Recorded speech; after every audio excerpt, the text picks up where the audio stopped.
Hey everyone, my name is Scott Bloomberg. I'm a professor at the University of Maine School of Law. And let me just start this talk by thanking Britton Heller and the other conference organizers for allowing me to give this lightning talk remotely and asynchronously. I am recording this on December 9th in Portland, Maine. And I'm doing that because by the time you all are watching this at the Existing Law and Extended Reality Conference in early January, I will be cradling a newborn baby who will be about 2 or 3 weeks old. And so, as appealing as the idea of going over to California in the middle of the New England winter seemed to me, um, felt like a bad idea. Felt like a bad idea to leave my newborn daughter at home with my spouse. So thanks again for letting me do this asynchronously. I'm going to try to keep it brief and interesting. After it all, it is a lightning talk. So my talk today is on a paper I'm working on called Political Advertising in Virtual Reality. It'll be published in the First Amendment Law Review this spring. I'm still undergoing edits, and so I'd certainly appreciate any feedback that you may have, and I'll drop my email address at the end of the presentation. So let me start with a little bit of background on how this project came about. And actually, it starts with Britton Heller. So Britton and I were both working at the same law firm a few years ago. And while working at this law firm, we were both working on law review articles, which, by the way, I would not recommend trying to balance a big law life and also writing a law review article. But we both made that unfortunate choice, or maybe fortunate now. I was working on a piece that involved campaign finance law, and Britton was working on this concept that she called biometric psychography. And let me start by unpacking this concept because it's central to my paper as well. So in order to function, right, XR technologies need to monitor you. They need to monitor different parts of your body, like your hand positioning or head movement and eye movement and so on. And moving forward, right, as the technology develops and more applications for XR technologies emerge, the amount of biometric monitoring will increase, right? So, for example, HTC already sells VR facial trackers and full body trackers, right? The latter of which is essential for novel applications like this, like VR breakdancing, which I haven't tried, but it looks super cool. And so you can easily imagine, right, XR technologies integrating with a host of biometric monitors for, really fun purposes like breakdancing and also applications like health and fitness applications. And so Britton's concept of biometric psychography is simply that this wealth of biometric data can be repurposed to build highly detailed psychographic profiles about people's likes and dislikes, their interests and turnoffs, and so on. And platforms can then use these profiles to develop and improve advertising tools. And the thing I want to point out at the outset, because this concept kind of sounds like science fiction, is that an advanced targeting technique like biometric psychography does not need to result in like literal mind reading for platforms to want to use the technology for advertising. Like as Shoshana Zuboff and others have explained, companies with a surveillance capitalism business model have tremendous financial incentive to improve the effectiveness of their advertising products, right? Because at scale, even a tiny increase in the rate of user engagement with advertisements will lead to significant increase in revenues.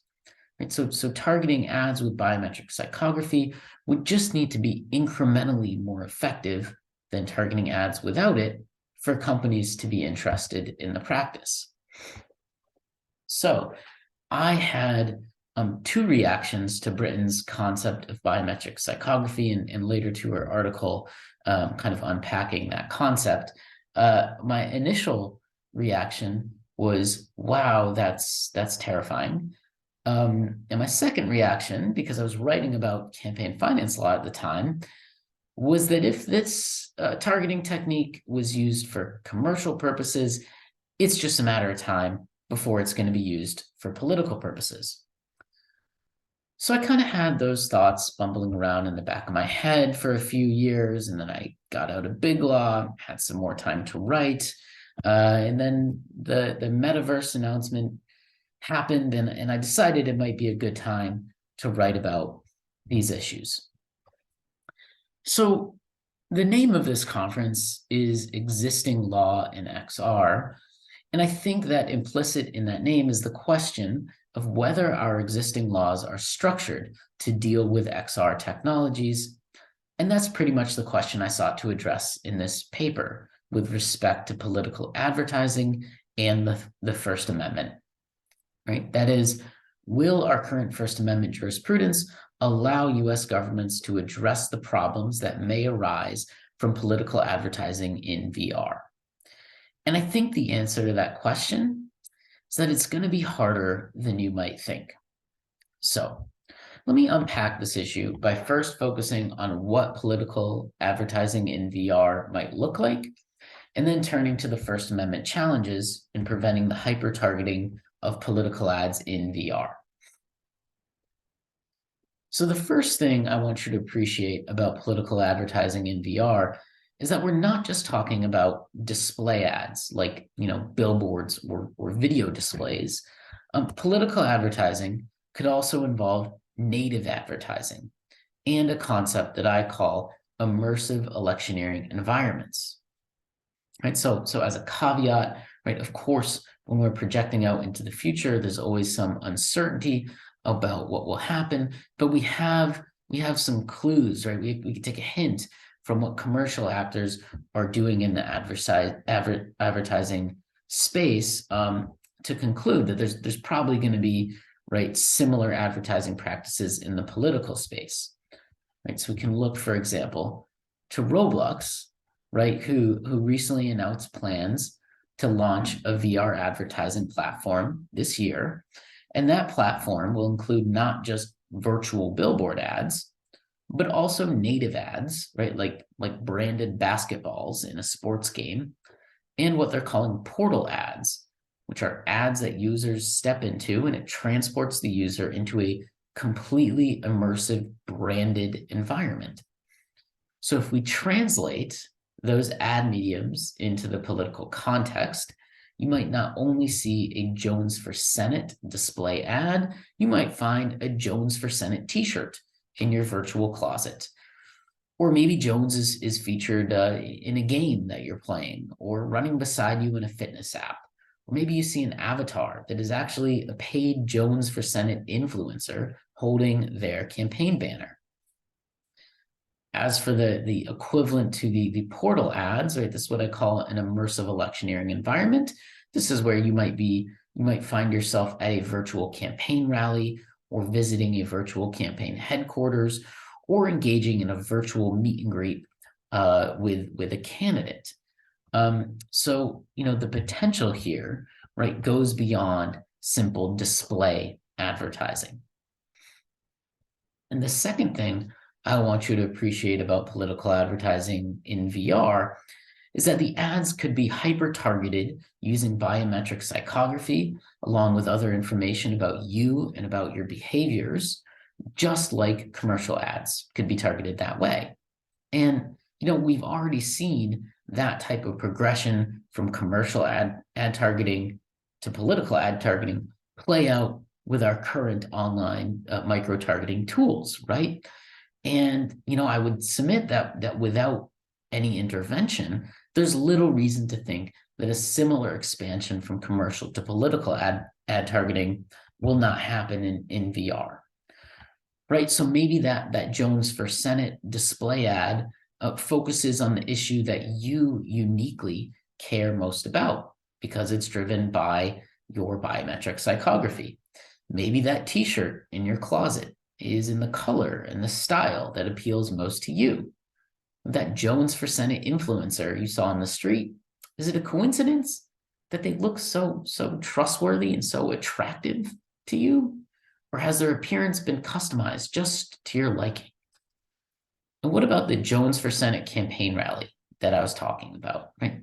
What aspects of that rally were hyper-targeted to you?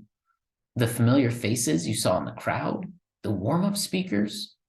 How about if there's a video montage? Is that video montage of the candidate on the campaign trail, has that been customized to you, or did everyone see the same clips of the candidate? And what about the candidate's appearance? Is the candidate wearing different clothes for different people? Like if you're from Maine, are you seeing the candidate in plaid? And lastly, what about the content of the candidate's speech? Did a deepfake avatar deliver the portion of the speech that was so oddly specific to the issues affecting your family? Now, anytime we're talking about future technological and social developments, there's of course some margin of uncertainty about what will happen. That's I think is important to acknowledge. And I'm not nearly heuristic enough to claim that, this is the definite future that we face. But I do think there are some reasons to believe we're headed in that direction. And I also think that even if we don't get so far as that kind of dystopian campaign rally I was describing, there are reasons to be concerned. So, political campaigns, first of all, are obsessed with big data, right? And they're already experimenting with metaverse-like platforms and related technologies, right? So there you can see AOC hanging out in Animal Crossing, Andrew Yang campaigning for mayor of New York City in a metaverse environment. There's the Biden-Harris campaign's Fortnite map, the No Malarkey station, which, thanks for that slogan, Joe. That's a great one. And then, kind of most importantly here, right, is that the person in the bottom corner is the president of South Korea, Yoon Suk Yeol, and I hope I'm pronouncing that right, and apologies if I'm not. Or more accurately, that's a deepfake avatar named AI Yoon, right? Apparently, the real Yoon came off as rather boring to younger voters, so his campaign developed this more likable avatar, which 7 million people engaged with in an election that he only won by a fraction of a point. Now, you take that concept of an AI Yoon, you transform it into the VR context, and you start targeting what it says based on people's personal information, and we're not that far away, right, from what I was describing. And again, even if we don't get that far into that kind of dystopian extreme, I think it's sensible, right, to believe that hyper-targeted political ads using biometric psychography and other advanced targeting techniques are going to exacerbate the existing problems we've seen with online political advertising, right? Things like misuse by nefarious actors, filter bubbles, and all the problems that come along with creating and exacerbating that type of highly fractured information environment, and the types of privacy intrusions that using personal information to micro-target political ads creates. Okay? Now, here's where things get a little bit tricky from a First Amendment point of view. Even though it seems like there's some really good reasons for the government to restrict this type of hyper-targeting of political ads, right? Even though it seems like the government should have some leeway here to pass common sense, neutral rules that restrict this practice, it's going to be difficult for the government to do so under current First Amendment jurisprudence. First of all, the court is very likely to conclude that most any restriction on the use of data to target political ads is in effect a restriction on speech. That's the basic line of reasoning that the Supreme Court adopted in a case called Sorrell versus IMS Health, which involved the use of certain information to market prescription drugs. And it's the view that scholars and jurists with a more libertarian perspective on the First Amendment have taken. Second, the court would treat such a law as a content-based speech restriction because it would restrict some types of speech, right? Political speech, if the law specifically targets the use of biometric psychography for political advertising, right? It would prohibit political speech while allowing other types of speech, say commercial speech or nonprofit advocacy, right? In other words, whether speech is allowed would hinge on the content of the speech. And for those types of laws, right, laws that distinguish based on the content of speech, the court has said that strict scrutiny always applies. And strict scrutiny is an extremely difficult standard of review to survive. So a law that specifically targets the use of biometric psychography or other advanced targeting techniques that we might see in VR, that if that law specifically singles out political ads, probably not going to survive under First Amendment review. Okay, so what if instead of a content-based law, right, a law that singles out political advertising, we passed a content-neutral law, right, a law that has the effect of preventing platforms from using biometric psychography, say, to target any ads or for any secondary purpose, right? Maybe it's a law that prohibits or restricts the collection or storage or secondary use of the relevant data.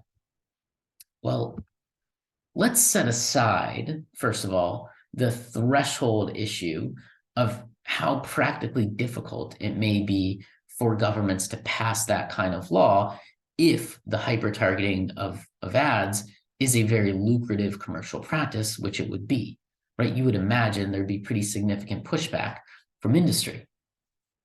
But if we get past that hurdle, right, and a government is able to pass a content-neutral law, that's a good thing, right, from a First Amendment perspective, right, because content-neutral laws are more likely to survive a First Amendment challenge than content-based laws because they're not subject to strict scrutiny.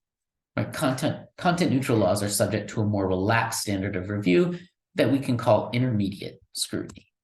Right? So we're at a good starting point there, but nevertheless, there's going to be a few arguments that litigants who want to use biometric psychography to target political ads could employ, right, to attack that kind of law on First Amendment grounds. Right? So first of all, they could argue that the law is not truly content neutral. Right? The court's taken a really expansive view of what constitutes a content-based law. And so there's some avenues that litigants can take to frame an ostensibly content-neutral law as actually being content-based.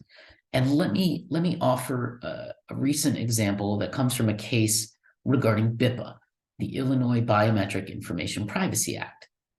And so in relevant part, BIPA prohibits the collection of biometric information without first obtaining the subject's informed consent. Right? You can't collect biometric information without consent. Seems like kind of a no-brainer that this is a content-neutral law. Like, there's almost no way that you could even argue that that's a content-based law. Yet, in a case involving Clearview AI, a group of law professors submitted an amicus brief arguing as follows. And I'll give you a second to read that.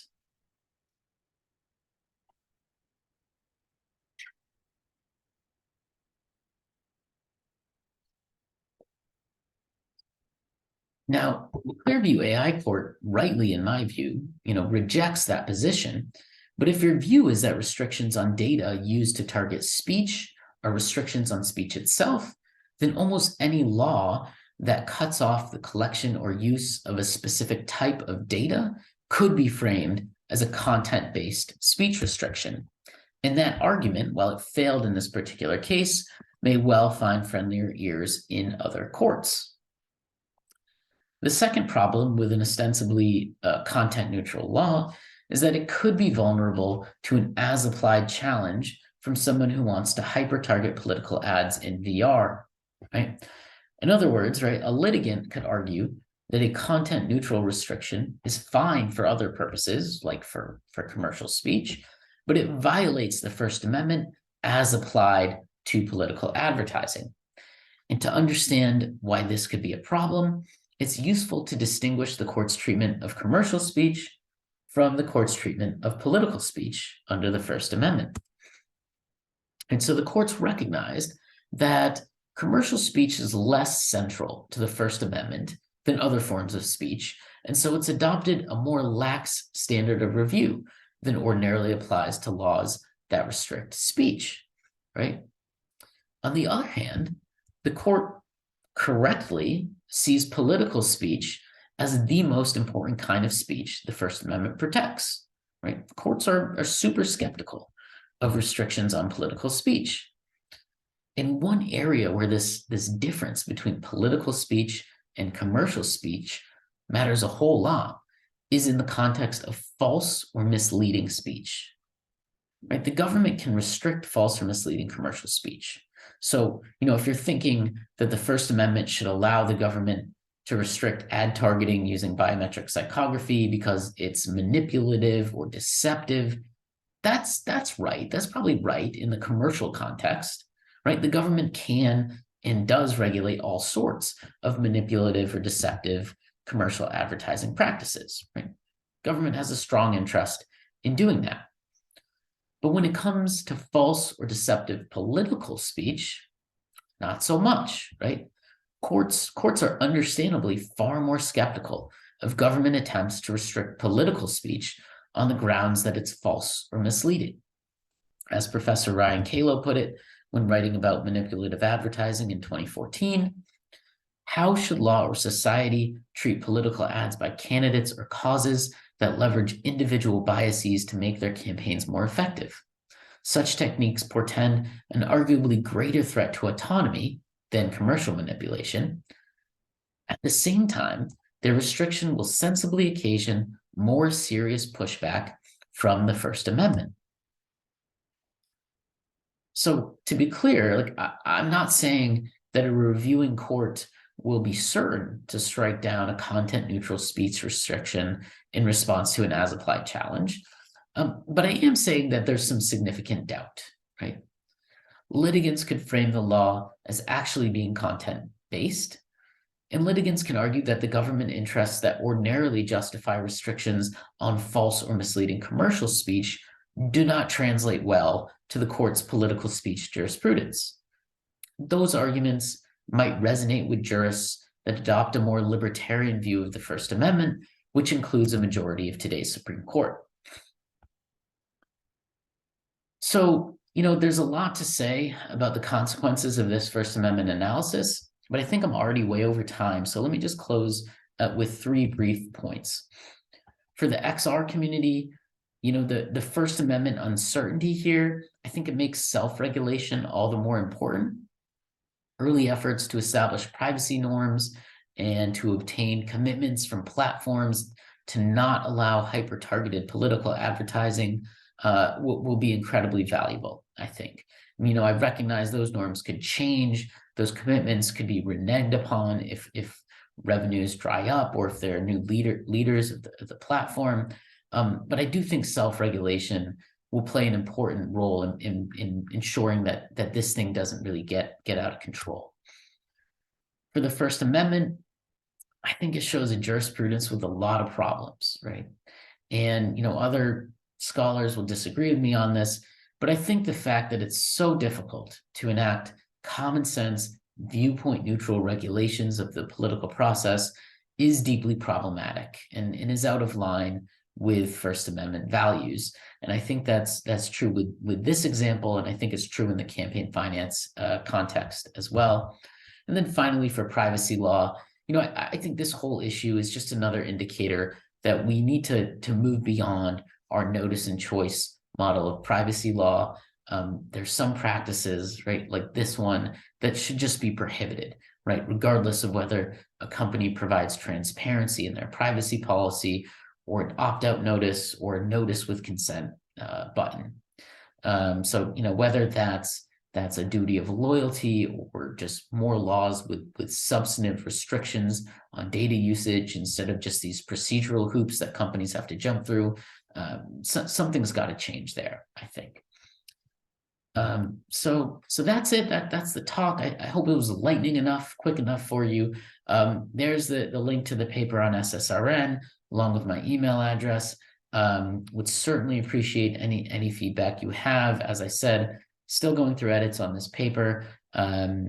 My email response may be delayed if you email me in early January while I'm swaddling a newborn.